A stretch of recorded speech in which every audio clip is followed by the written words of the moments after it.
स्वाति का mic bar bar of हो जाता है, ऑन हो जाता है मतलब।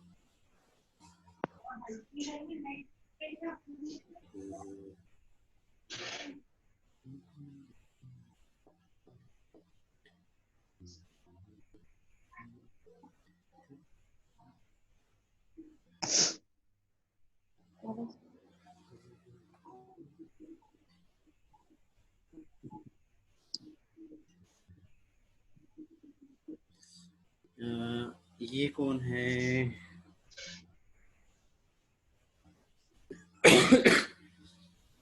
5A482, ये कौन है? अपना नाम अगर बता देंगे तो अच्छा है। सर वसुंधरा। अच्छा वसुंधरा, हाँ ठीक है।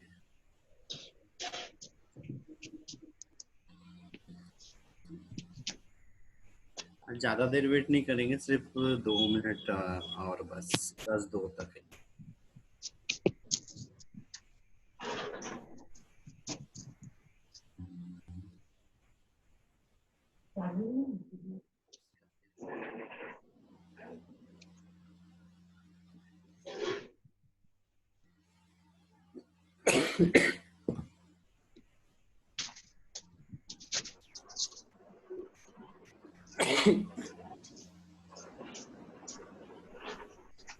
काफी जल्दी आ रहे हैं सब। ये लोग जितने लोग आ गए, इन लोगों ने कल जो ऑब्जेक्टिव साइन किए थे वो सॉल्व कर लिए?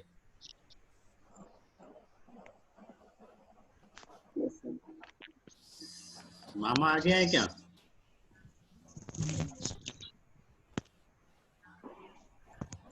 मामा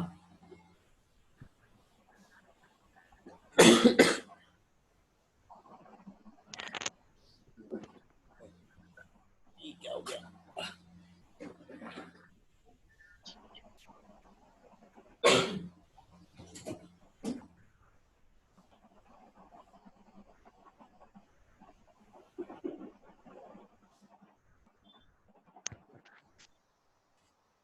अदर साउंड तो नहीं आ रहा है?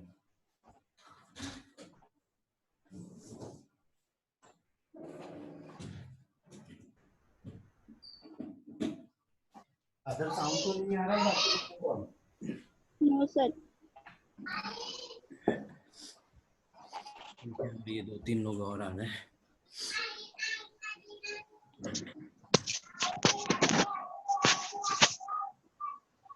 हो गया क्या टाइम? चलो हो गया, ठीक है। ये 3 लोगों को जुड़ जाने देते हैं।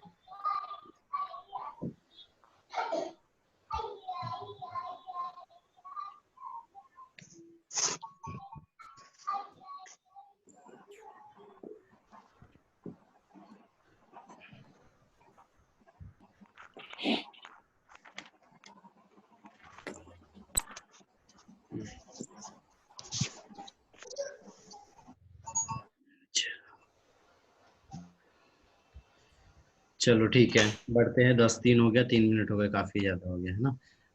किसी ने मैसेज किया है, क्या है? गुड मॉर्निंग, गुड मॉर्निंग बेटा।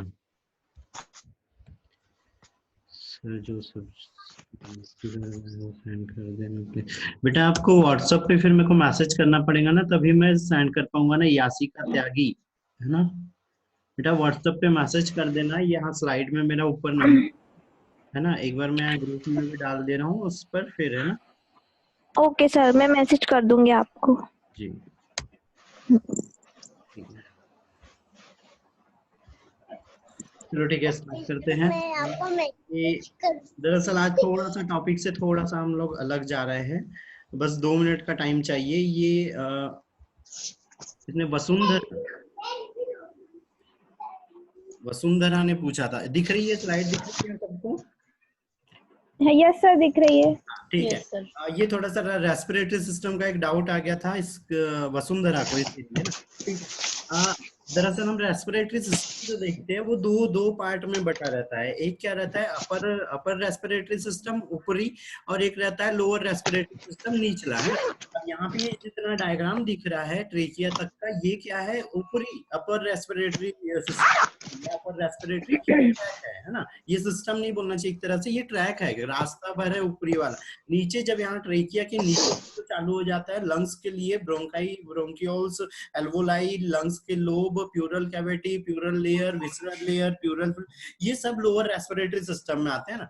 फिर यहाँ पर में क्या अंतर हो रहा है ना, 10 बजे और 4 बजे में है जो मस्कुलर थोड़ा सा हार्ड पैलेट रहता है, उसके बना हुआ फेरिंग्स रहता है, जो 3 भाग में रहता है। पहला ये ब्लू वाला जो दिख रहा है, ये क्या है, नेजल कैविटी, और यहाँ से इसके जस्ट जो लास्ट वाला जो दिख रहा है, ये क्या है, नोजोफेरिंग्स है ना। उसके बाद में ओरोफेरिंग्स है। फिर नीचे वाला एरिया, यहाँ पर जो ओरल कैविटी जहाँ से खत्म होती है, नीचे साइड वाला जहाँ पर ये ओकल कॉर्ड रहती है, हमारा लैरिंग्स, साउंड बॉक्स जिसको बोलते हैं, ओकल कॉर्ड, है ना। तो यहाँ वाला भाग क्या कहलाता है, यहाँ पे लैरिंग्स कहलाता है। और इसके जस्ट ऊपर वाला ये जो हल्का सा ब्राउन वाला भाग दिख रहा है, ये क्या कहलाता है, लैरिंजोफेरिंग्स या हाइपोफेरिंग्स कहलाता है। और लैरिंग्स क्या है, साउंड बॉक्स है जिसमें ओकल कॉर्ड रहती है, जिसमें वाइब्रेशन के कारण साउंड उत्पन्न होता है। ठीक है, ये अंतर है।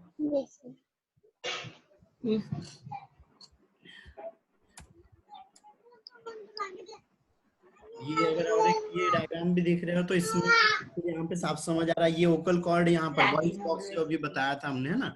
और ऊपर साइड वाला नोजोफेरिंग्स, ये ओरोफेरिंग्स जो ओरल कैविटी के पीछे, और हाइपोफेरिंग्स जो लैरिंग्स के जस्ट ऊपर वाला भाग और पीछे वाला। और ये जो तीनों भाग है, ये कैसे रहते हैं, हार्ड पैलेट के रहते हैं। ये यहाँ पे एक सॉफ्ट पैलेट दिख रहा है, जब हम ओरल कैविटी देखते हैं तो माउथ में बैक साइड सॉफ्ट पैलेट।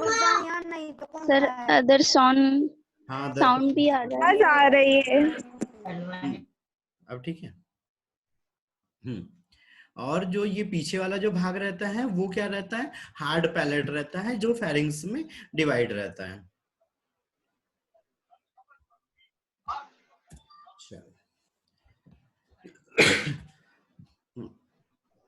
फिर आज हम कैंसर देखने वाले थे, है ना।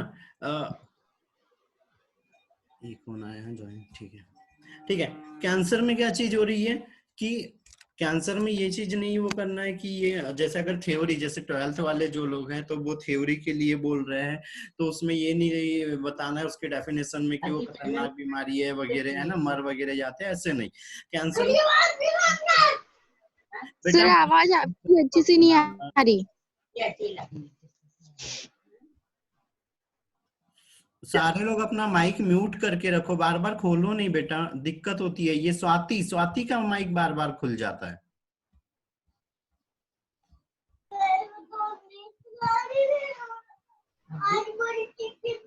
स्वाति, हाँ यस सर। माइक बंद करो बेटा तुम्हारा, मैं बार बार बंद कर रहा हूँ फिर भी बस सर बंद है। सर बंद है। हाँ बंद करो।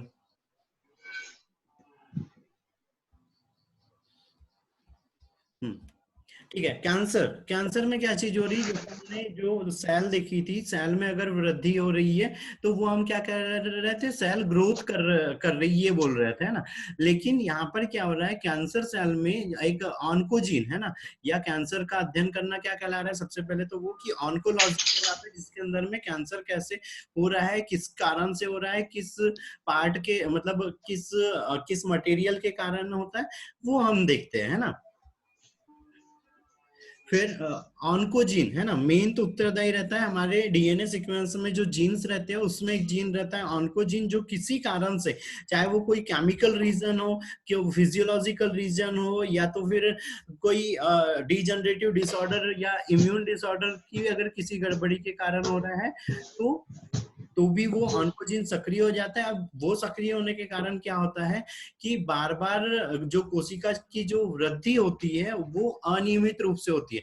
मतलब मान लो 1 घंटे में कोई कोशिका विभाजित होकर 1000 कोशिका बना रही, तो वहीं पे वो कोशिका विभाजित होकर 1 लाख कोशिकाएं बना लेंगी, जिसके कारण मास फॉर्म हो जाता है। जैसे यहाँ पे ये डायग्राम में देखो, पहले एक कोशिका और वो 2 कोशिका में बढ़ रही है, हार्ड सेल बन रही है वो, क्योंकि उसका आकार में वृद्धि रहना है, उसमें आकार में वृद्धि होना है, उसके जीवद्रव्य में वृद्धि होना है, हर चीज में वृद्धि होना है ना। तो उसके कारण वो वहां पे जो जहां पर भी कोशिका वृद्धि कर रही है, वहां पे एक मांस या गांठ के जैसे बनने लग जाता है। तो यही कंडीशन क्या कहलाती है? कैंसर कहलाती है। अब कैंसर में क्या होता है कि एबनॉर्मल ग्रोथ और डिवाइडेशन चालू हो जाता है ना, और साइज एंड शेप में भी क्या हो जाता है? एबनॉर्मल चेंज हो जाता है। जैसे एक नॉर्मल कोशिका का अगर आकार 1 नैनोमीटर है, तो वो 1 नैनोमीटर की ना होके वो 10 नैनोमीटर हो जाना है ना, 1 माइक्रोन तक हो जाना है। तो ऐसे आकार और उसके शेप वगैरह में वृद्धि हो जाना है, उसका साइटोप्लाज्म वगैरह सारी चीज में वृद्धि हो जाना है, तो वो चीज क्या कहलाती है? यहाँ पे कैंसर कहलाती है ना। अब कैंसरस सेल, ये लास्ट वाला जो पॉइंट दिख रहा है, इसमें क्या बोल रहा है? वो cancerous cell given rise mass of cell and call neoplasm या ट्यूमर। अब कैंसर और ट्यूमर अगर ऐसा देखा जाए तो अलग अलग चीज होती है ना। कैंसर क्या है? कोशिका की वो स्पेशलिटी है जिसके कारण वो वृद्धि कर रही है अनियमित रूप से, है ना। और नियोप्लाज्म या ट्यूमर क्या चीज है? जब वो कोशिका वृद्धि कर ले रही है और वहां आकार में जमा हो जा रही है, एक जगह पे गांठ बन जा रही है, तो वो चीज क्या कहलाती है? यहाँ पे ट्यूमर कहलाती है। ठीक है।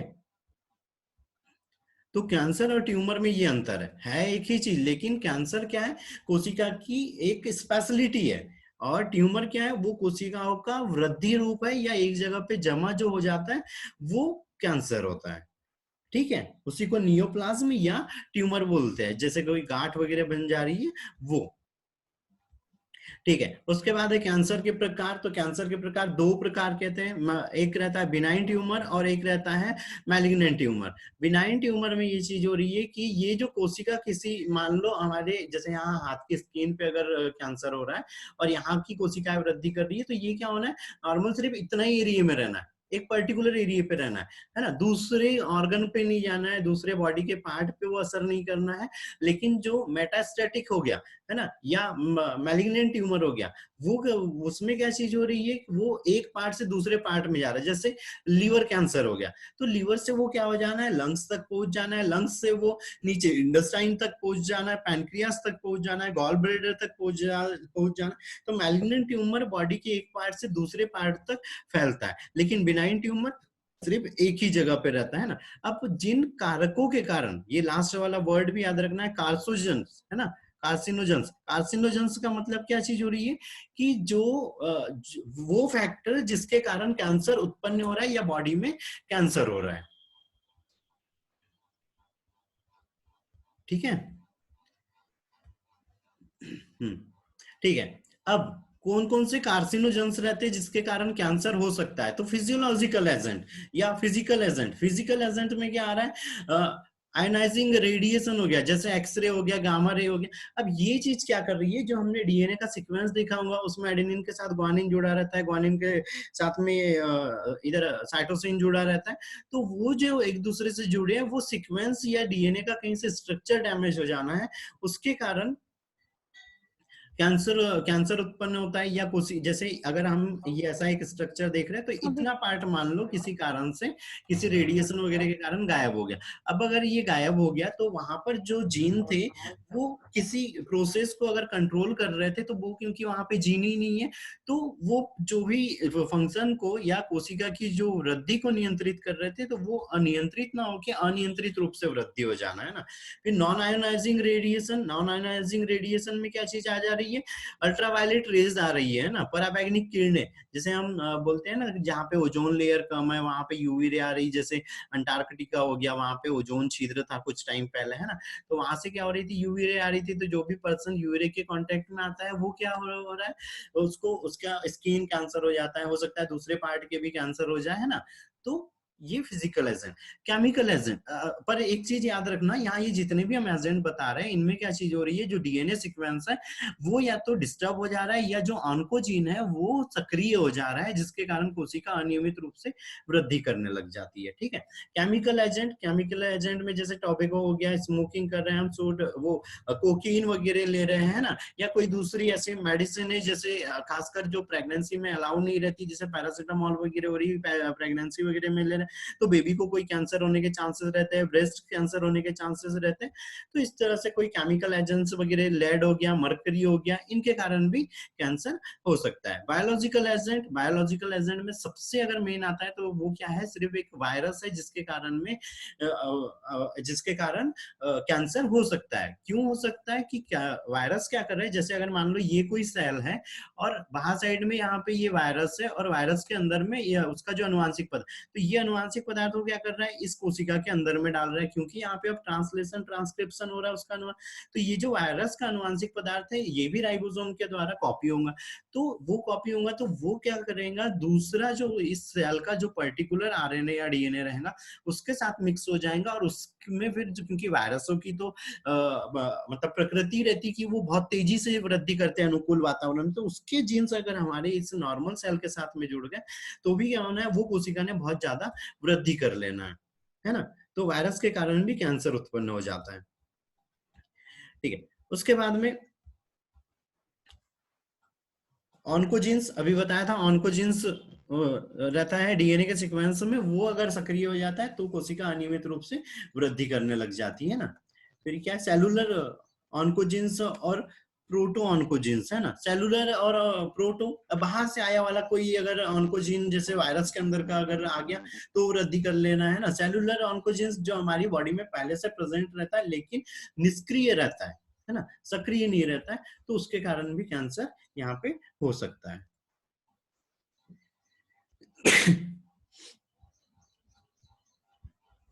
ठीक है। यहाँ पे फिर अब स्टेज है कि कैसे कैसे कैंसर हो रहा है ना। एक सेकेंड। ठीक है। सबसे पहले जैसे ये नॉर्मल सेल दिखा रहा है यहाँ पे, ये नॉर्मल सेल होगी। नॉर्मल सेल में क्या हो रही है, किसी कारण से वृद्धि वगैरह हो रही है और या उसमें म्यूटेशन हो गया। म्यूटेशन हो गया मतलब क्या, हमने म्यूटेशन में बताया था कि अनुवांशिक पदार्थ में परिवर्तन होना क्या कहलाता है, म्यूटेशन या उत्परिवर्तन कहलाता है। तो यहाँ पे क्या हो गया, म्यूटेशन हो गया, जिसके कारण अब वो क्या हो रही है, अनियमित रूप से वृद्धि कर रही है और यहाँ पे माइक्रोस्कोपिक कैंसर सेल बन रही है। माइक्रोस्कोपिक मतलब अभी क्या है, ये कम मात्रा में है ना, वहां पे हमको समझ नहीं आ रहा है ना। जैसे अगर स्किन कैंसर हो रहा है तो क्या हुआ बेटा, जैसे स्किन कैंसर हो रहा है तो हमको स्टार्टिंग में समझ नहीं आता है ना, सिर्फ घाव जैसे बनने लग जा रहे हैं ना, लेकिन बाद में क्या हो रहा है, वहां पे ज्यादा लंप बन जा रहा है या मास फॉर्म होने लग जा रहा है, वहां पे गांठ जैसी बनने लग जाती है, तब हमको समझ आ रहा है। तो ये क्या हो गया, सेकंड स्टेज। थर्ड स्टेज में ये चीज हो रहा है, ये अभी गांठ बनी थी, मतलब ये क्या था, अभी बिनाइन ट्यूमर था। ये चीज भी याद रखो, जो स्टार्टिंग में है वो माइक्रोस्कोपिक कैंसर रहता है ना, दूसरे वाले पे क्या होता है, बिनाइन ट्यूमर बनता है ना, या बिनाइन कैंसर रहता है सेकंड स्टेज का, कि वो एक ही जगह पे दूसरी जगह पे फैलता नहीं।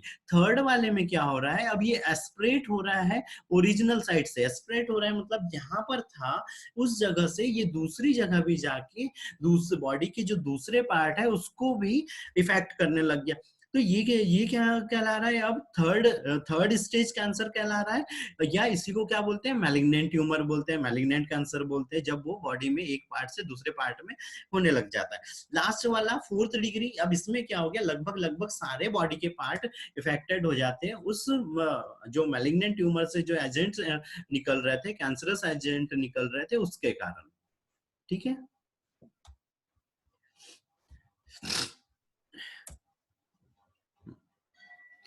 ये अभी बताया था कैसे हो रहा है ना। तो वही पहले नॉर्मल सेल है, उसमें किसी तरह का म्यूटेशन हो गया, म्यूटेशन होने के बाद वो वृद्धि करने लग रही, एक मास फॉर्म कर ली, तो ये कंडीशन बिनाइन ट्यूमर कहला रही है। उसके बाद में यहाँ पे मैलिग्नेंट हो गया, है ना।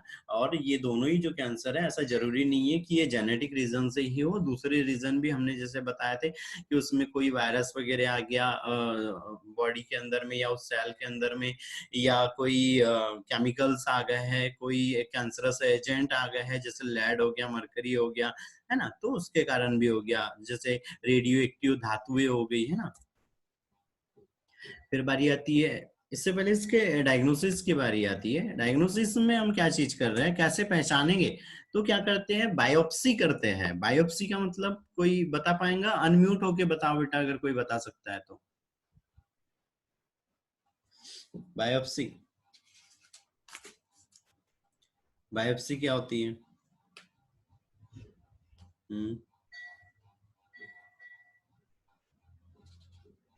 कैंसर की प्रारंभिक अवस्था को पहचानना।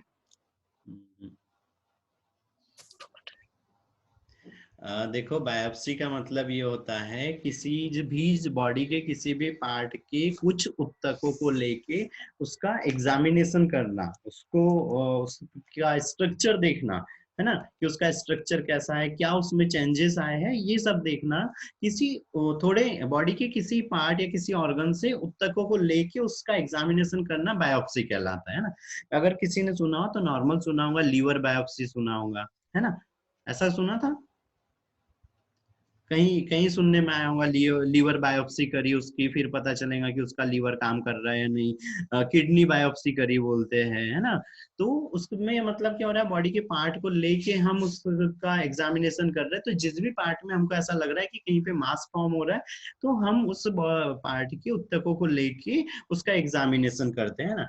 फिर जैसे डीएनए प्रोब एनालिसिस हो गया। डीएनए प्रोब एनालिसिस मतलब डीएनए को देखते हैं, उसके सीक्वेंस में क्या चेंजेस आया है, एंडोस्कोपी करते हैं। एंडोस्कोपी मतलब, एंडोस्कोपी का मतलब ये हो रहा है कि एक कैथेटर रहता है ऐसा ट्यूब जैसा, उसके सामने साइड टिप साइड पे क्या रहता है, कैमरा और लाइट रहता है ना।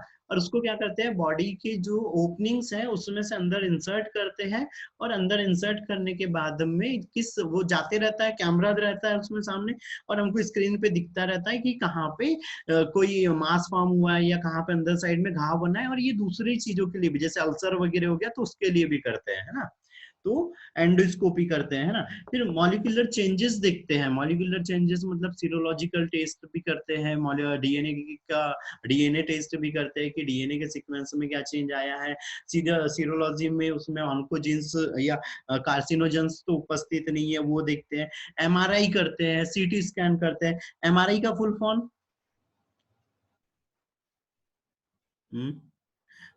एमआरआई का फुल फॉर्म,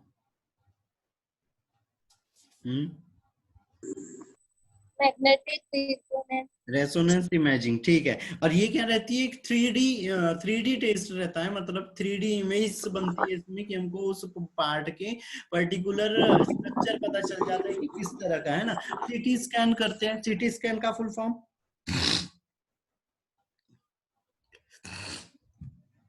कंप्यूटेड टोमोग्राफी। ठीक है, कंप्यूटराइज टोमोग्राफी, है ना। उस जिसमें टू डी प्रिंट आता है या टू डी स्ट्रक्चर हमको दिखाई देता है, जिससे हम पता लगा लेते हैं कि स्ट्रक्चर कैसा है, ठीक है, ठीक है।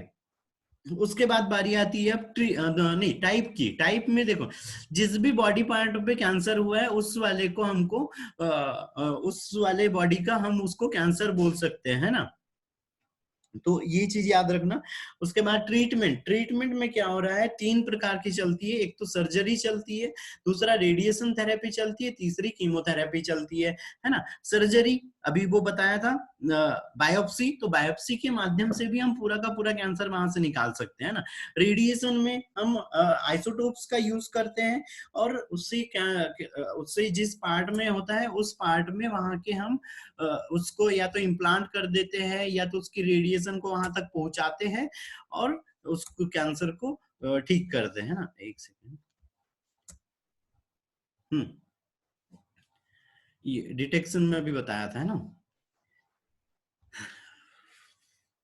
बायोप्सी कर रहे हैं, माइक्रोस्कोप। हाँ, ये एक और हिस्टोपैथोलॉजिकल स्टडी करते हैं। हिस्टोपैथोलॉजिकल स्टडी मतलब, हिस्टो मतलब क्या होता है, हमने हिस्टोलॉजी शायद सुना हो। हिस्टोलॉजी का मतलब क्या हो रहा है कि ऊतकों का अध्ययन करना। तो हिस्टोपैथोलॉजिकल स्टडी मतलब ऊतकों के अंदर कैसी क्रियाएं हो रही है, वो चीज हम यहाँ पर देखते हैं। ठीक है। ट्रीटमेंट, सर्जरी, सर्जरी के थ्रू हम क्या कर सकते हैं, ये जैसे यहाँ डायग्राम में दिख रहा है, ये कैथेटर अंदर साइड में भेज दिए बॉडी में और हम उसको रिमूव कर लेते हैं ना। फिर आती है रेडियोथेरेपी। अब रेडियोथेरेपी में थोड़ी सी कुछ चीजें याद रखना। इसमें एक वर्ड आता है ब्रेकी थेरेपी। रेडिएशन थेरेपी में ही एक चीज आती है ब्रेकी थेरेपी। तो ब्रेकी थेरेपी का मतलब ये होता है, दो तरह की होती है। नोट कर रहे हैं सभी लोग? सर ठीक है। तो ब्रेक रेडिएशन थेरेपी में आती है ब्रेकी थेरेपी, है ना। दो प्रकार की रहती है, एक टेम्परेरी रहती है और एक परमानेंट रहती है ना। टेम्परेरी, सबसे पहले टेम्परेरी। टेम्परेरी में क्या कर रहे हैं हम, गोल्ड हो गया, आयोडीन हो गया, इनके आइसोटोप्स लेते हैं। और जैसे मान लो यहाँ पे ये डायग्राम में यहाँ पे कैंसर दिख रहा है, तो हम क्या करेंगे, ये जो आइसोटोप्स है या जो रेडियो एक्टिव एजेंट है, इसको क्या करेंगे यहाँ पे ऐसे इम्प्लांट कर देंगे। अब ये हम इम्प्लांट कर रहे हैं तो क्योंकि हर एक रेडियो एक्टिव तत्व या हर एक तत्वों की क्या रहती है, एक हाफ लाइफ रहती है। तो ये ऐसे हमने यहाँ पर क्या कर दिया, टेम्परेरी नहीं, ये पहले ये परमानेंट बता दे रहा हूँ, है ना, दोनों एक जैसे। परमानेंट यहाँ पे क्या किया हमने, जितने एरिया कैंसर वाला था उतने में यहाँ पे हमने उनको इम्प्लांट कर दिया। अब इम्प्लांट कर दिया तो ये जो एक फैक्टर है ना, या एक एजेंट है, जैसे ये एक एजेंट हो गया यहाँ पे, तो इसका क्या हो गया, इतना डायामीटर बन रहा था कि हाँ ये इतनी दूरी तक अपना रेडिएशन को छोड़ सकता है। तो यहाँ पर हम उस हिसाब से क्या करेंगे, उतने एजेंट यहाँ पे इम्प्लांट कर देंगे और वो उसके हाफ लाइफ के हिसाब से और कैंसर कितना बड़ा है, कितना वहां पे मास फॉर्म हुआ है, उस हिसाब से तो वो उतने दिनों तक वहां पे रेडिएशन छोड़ेगा और जो यहाँ की कैंसरस सेल है वो सब यहाँ पे नष्ट हो जाएंगे, है ना। तो अब ये क्या हो गई, परमानेंट वाली हो गई, है ना, कि थोड़ा सा बड़ा एरिया है, ज्यादा एजेंट वगैरह चाहिए हमको, तो ये चीज कर सकते हैं ना। दूसरी चीज टेम्परेरी आती है ना। तो टेम्परेरी वाले में क्या कर रहे हैं, ये जो एरिया है जहां पर भी कैंसर हुआ है, उस जगह पे क्या करेंगे, ऐसी जो कैथेटर है उस कैथेटर के ही सामने साइड में यहाँ पे एक कैंसरस एजेंट रहता है। और वो एजेंट कैसा रहता है, थोड़ा सा हाई हाई फ्रिक्वेंसी वाला रहता है, जिसकी रेडिएशन उत्पन्न करने की ज्यादा क्षमता है। तो उसको क्या करेंगे, जिस पार्ट के पास में कैंसर हो गया वहां पर ले जाएंगे, वहां पर 20 से 30 सेकंड तक रखेंगे और उसको वापस से वहां से हटा के मतलब वहां से बाहर निकाल लेंगे। तो अब उसने वो जो रेडिएशन वहां पे छोड़ी, उसके कारण क्या हो रहा है, वो जो कैंसरस सेल्स थी वो सब नष्ट हो जाना है ना।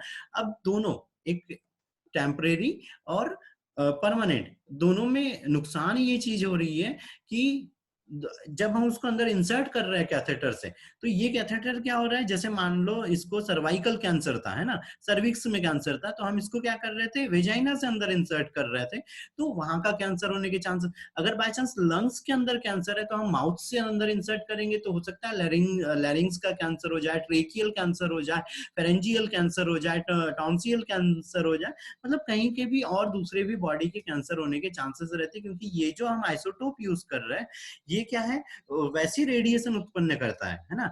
और जो कैंसर हो रहा है वो भी किसके कारण होता है, रेडिएशन के ही कारण होता है। मतलब जो उसका रीजन है वही उसका एक तरह से ट्रीटमेंट भी है, लेकिन यहाँ पे दूसरे कैंसर होने के चांसेस बढ़ जाते हैं, है ना। फिर तीसरा,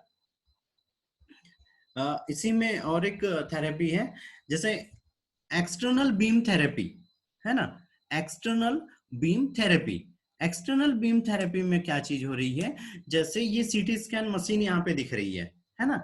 तो इसमें क्या कर रहे हैं हम, एक और चीज बता रहा, जो मेरा फेसबुक पे एक पेज है मेडिकल नॉलेज एन करके, है ना, मेडिकल नॉलेज एन करके एक पेज है, उसमें ये ब्रेकी थेरेपी हो गया, एक्सटर्नल बीम थेरेपी हो गया, कैंसर की कुछ वीडियो वगैरह भी डले हैं। तो वो पेज को लाइक कर लेना और उस पेज में देख लेना ये वीडियो थोड़ा सा, है ना। और अगर नहीं तो फिर मैं ऐसे अलग से जो मेरे को रिस्पॉन्स करेंगे उनको मैं सेंड भी कर दूंगा, ठीक है, कि कैसे काम करती है ये, है ना।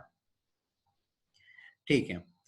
तो एक्सटर्नल बीम थेरेपी में क्या चीज हो रही है, जैसे यहाँ पे सीटी स्कैन मशीन है, सेम मशीन रहना है, और यहाँ पे जिस पार्ट में उसको कैंसर हुआ है उस पार्ट को क्या करते हैं, एक मार्क कर लेते हैं। जैसे मान लो इसके अगर यहाँ पे, जैसे यहाँ चेस्ट पे हुआ है, इतने पार्ट में यहाँ पे हुआ है, तो उसको क्या करेंगे, कंप्यूटर से हम सेट करेंगे और सिर्फ उतने ही पार्ट पे रेडिएशन छोड़ेंगे। तो जब वो रेडिएशन वहां पे जाएंगी तो उस कैंसरस सेल का डीएनए स्ट्रक्चर नष्ट हो जाना है उस रेडिएशन के कारण, है ना। लेकिन इस एक्सटर्नल बीम थेरेपी, है ना, एक्सटर्नल बीम थेरेपी में भी यही नुकसान है कि बॉडी का दूसरा कैंसर होने का चांसेस, जैसे अगर मान लो लीवर कैंसर हुआ, तो लीवर कैंसर, लीवर कहाँ पे है, बॉडी के अंदर में। अब बाहर से हम बॉडी के, जैसे यहाँ पर ये यहाँ ऊपर से रेडिएशन छोड़ रहे हैं, मान लो यहाँ कैंसर भी हुआ है तो हम ऊपर से कैंसर वो रेडिएशन छोड़ रहे हैं, तो क्या हो रहा है, ये स्किन भी आ रही है इसमें बीच में, है ना, इसमें लिम्फ वेसल्स भी आ रही है, नर्व सेल भी आ रही है, ब्लड सेल भी आ रही है, ब्लड वेसल्स भी आ रही है ना। तो उनके कैंसर होने के चांसेस रहेंगे, वो जहां का कैंसर है वहां का तो ठीक हो जाएगा, लेकिन दूसरी जगह का कैंसर होने के चांसेस बढ़ जाते हैं, है ना। ठीक है। उसके बाद में कीमोथेरेपी, तो कीमोथेरेपी की अगर वो डेफिनेशन बोलते हैं तो कीमोथेरेपी में क्या है कि यहाँ पे केमिकल एजेंट्स का हम यूज करते हैं, और कुछ मेडिसिन जैसे वेसोक्रिस्टिन हो गया, है ना, मेफोस्ट्रीन रहती है एक, इनका कॉम्बिनेशन बना के हम देते हैं। और खासकर ये जो यहाँ पे विनक्रिस्टिन दी हुई है, ये क्या है, ल्यूकेमिया कैंसर के लिए, जब बॉडी में बहुत ज्यादा डब्ल्यूबीसी का प्रोडक्शन होने लगा, निर्माण होने लगेगा, तो उस समय में यहाँ पे ये दे रहे हैं ना। तीसरी चीज आती है हार्मोनल थेरेपी। तो हार्मोनल थेरेपी में क्या हो रहा है, जैसे ब्रेस्ट कैंसर होता है, खासकर ब्रेस्ट कैंसर के लिए ये यूज करते हैं, और जो कार्सोजेनिक हार्मोन रहते हैं ना, neutralising carcinogenic hormone, neutralising carcinogenic hormone, उनका यूज करते हैं, जिसके कारण वो जो ऑन्कोजीन्स था उसको निष्क्रिय कर देता है और वो कैंसर को बढ़ने से रोक देता है। उसके बाद आती है इम्यूनोथेरेपी। इम्यूनोथेरेपी में क्या चीज हो रही है कि बॉडी का जो इम्यून सिस्टम है, बॉडी के अंदर ही इम्यूनिटी प्रोड्यूस कर देते हैं। बायोटेक्नोलॉजी वाले अध्याय में हम देखेंगे कैसे।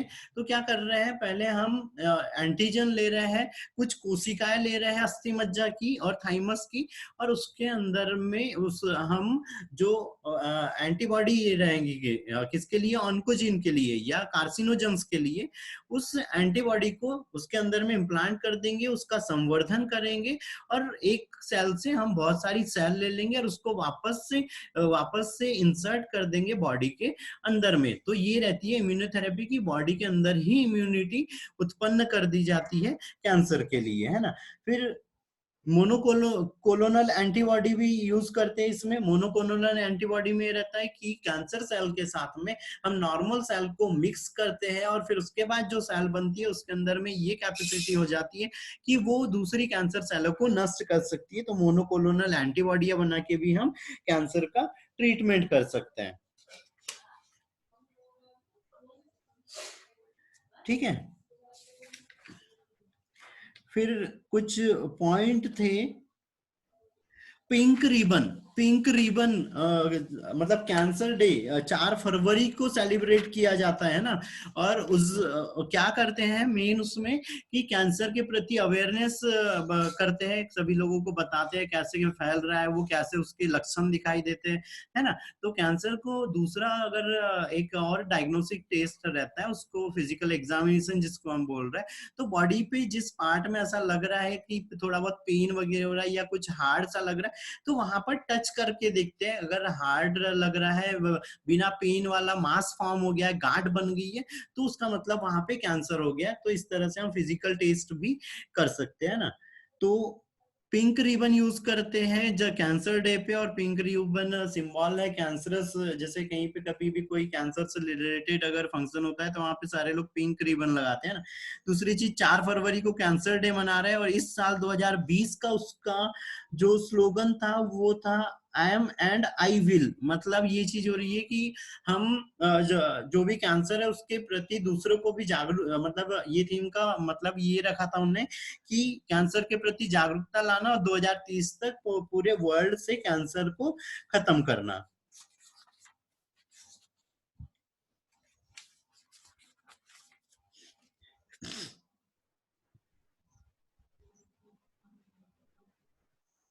ठीक है। और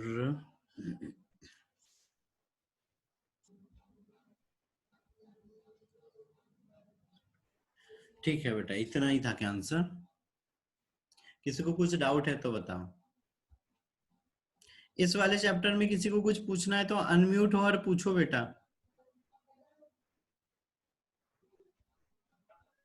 सर 2020 का स्लोगन फिर से बोलना। I am and I will.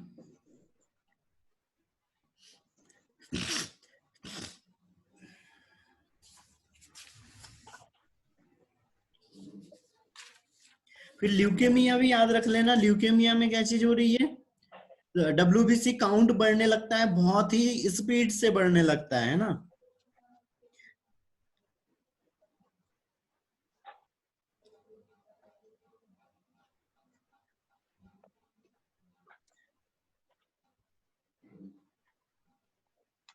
एक हिस्टो जो अभी बताया था हिस्टोपैथोलॉजिकल टेस्ट, उसमें एक और चीज है पेप टेस्ट।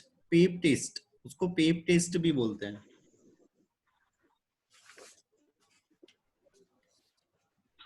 Pap test.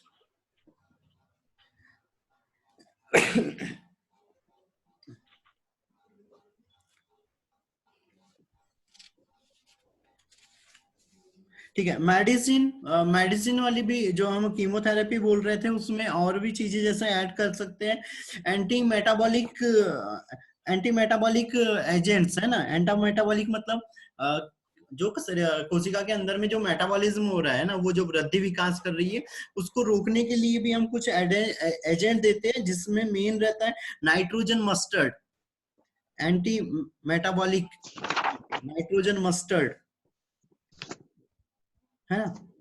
फिर एल्केलाइटिंग एजेंट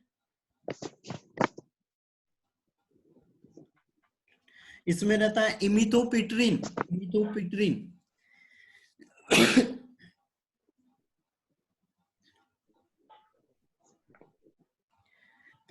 एंटीबायोटिक एक्टिनोमाइसिन डी, जो डीएनए को ब्लॉक कर देती है सिंथेसिस होने के लिए। Actinomycin D actinomycin D. हाँ। ठीक है। हार्मोन का भी यूज करते हैं। हार्मोन में मेन है एस्ट्रोजन और एंड्रोजन। एस्ट्रोजन और एंड्रोजन।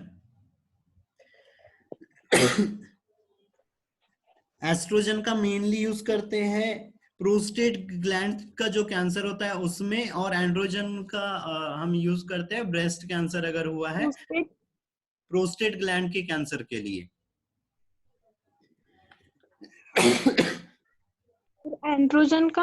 एंड्रोजन का ब्रेस्ट कैंसर के लिए।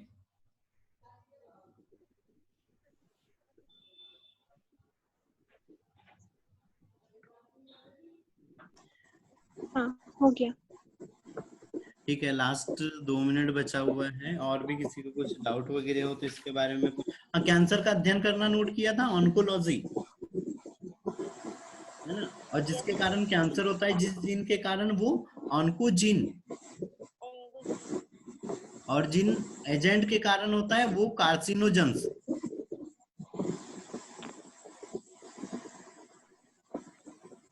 जिस वायरस के कारण होता है वो वायरस कहलाते हैं ऑन्को वायरस। सब में ऑन को जोड़ देना है किसी भी चीज के साथ में ना।